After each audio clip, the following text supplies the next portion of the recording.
1984 में इस देश के अंदर जिन सिख गुरुओं का योगदान इस देश को बचाने और इस देश की धर्म और संस्कृति और इस देश के समाज को बचाने में बहुत महत्वपूर्ण थी, उन सिखों के कत्लेआम पर भी इनको शर्म महसूस नहीं होती है। और आज लोग इस देश के अंदर बात करते हैं सांप्रदायिक सौहार्द की, इनका पूरा चेहरा सांप्रदायिक हिंसा से रंगा हुआ है, सांप्रदायिक एजेंडे से रंगा हुआ है।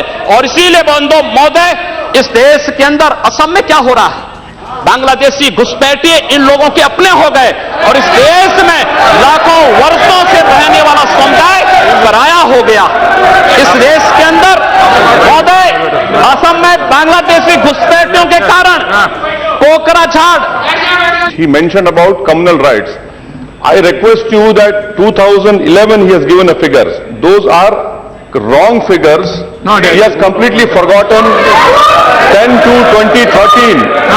My question was there, sir. You cannot give wrong figures. Gujarat was the highest number for the Madhya Pradesh.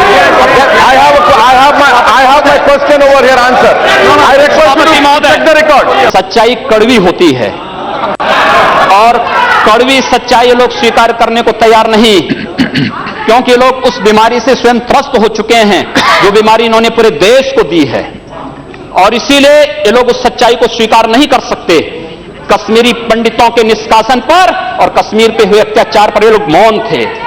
मैं 2011-12 में असम के अंदर देख रहा था, 3 महीनों तक लगातार दंगे होते रहे, इन लोगों ने एक भी बार सदन में चर्चा नहीं कराई, असम जलता रहा।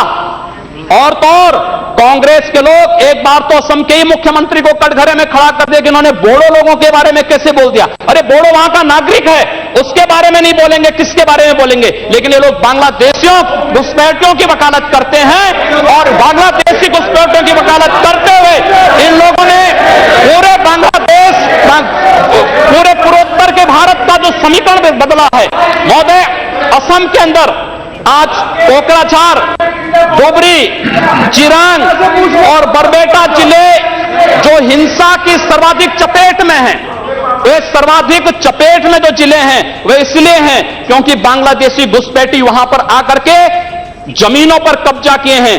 इन लोगों ने वर्क परमिट के साथ साथ उनके राशन कार्ड बनाए हैं और बेश्रमी के साथ, देश के साथ खिलवाड़ इन्होंने वहां पर उनके माध्यम से करवाया है। महोदय, और तो और हम किसी और बात में नहीं जाना चाहते हैं, मैं पूछना चाहता हूं कांग्रेस से और कम्युनिस्टों से भी, कोयंबटूर और बेंगलुरु धमाकों का जो अभियुक्त है, उस दुर्दांत आतंकवादी के लिए विधानसभा का सत्र, स्पेशल सत्र बुलाया जाता है। दोनों दल एक साथ मिलकर के अपील करते हैं कि उसको छुड़वाओ। ये क्या सेकुलर, क्या यही सेकुलर है? क्या इनका यही सेकुलर एजेंडा है? क्या यही इस देश में यही सेकुलरिज्म है? और इस देश के अंदर महोदय, इस देश के अंदर क्या हुआ था? Let him speak. हम भूले नहीं। महोदय, 11 अगस्त 2012 को मुंबई के आजाद मैदान में जो कुछ हुआ, महोदय, आजाद मैदान की घटना क्या थी? आजाद मैदान में रोयांग मुस्लिम जो बर्मा में थे, उनके बीच में और वहां के बौद्धों के बीच में वहां पर हिंसा हुई, दंगे हुए। ये मामला म्यांमार का है, भारत का नहीं। लेकिन म्यांमार की घटना में दंगा कहां होता है? आजाद मैदान मुंबई में। ये लोग मौन रहते हैं, वहां शहीद स्मारक तोड़ा जाता है, पुलिस के जवानों को मारा जाता है, मीडिया कर्मियों को मारा जाता है।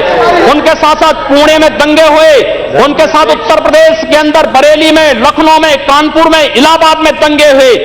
ये लोग मौन रहे, इन लोगों ने कभी उस पर आवाज नहीं लगाई, ये लोग मौन रहे उस घटना पर। ये वही लोग हैं जो आजाद मैदान की घटना पर मौन थे, और बाबा रामदेव पे, उन सत्याग्रहियों पर ये लोग रामला मैदान पर लाठी चार्ज करके बेशर्मी के साथ वंदे मातरम का गान करने वाले देशभक्तों पर लाठी चार्ज करते हैं। ये लोग देश के अंदर सांप्रदायिक हिंसा की बात करते हैं। सांप्रदायिक हिंसा किसने फैलाई है?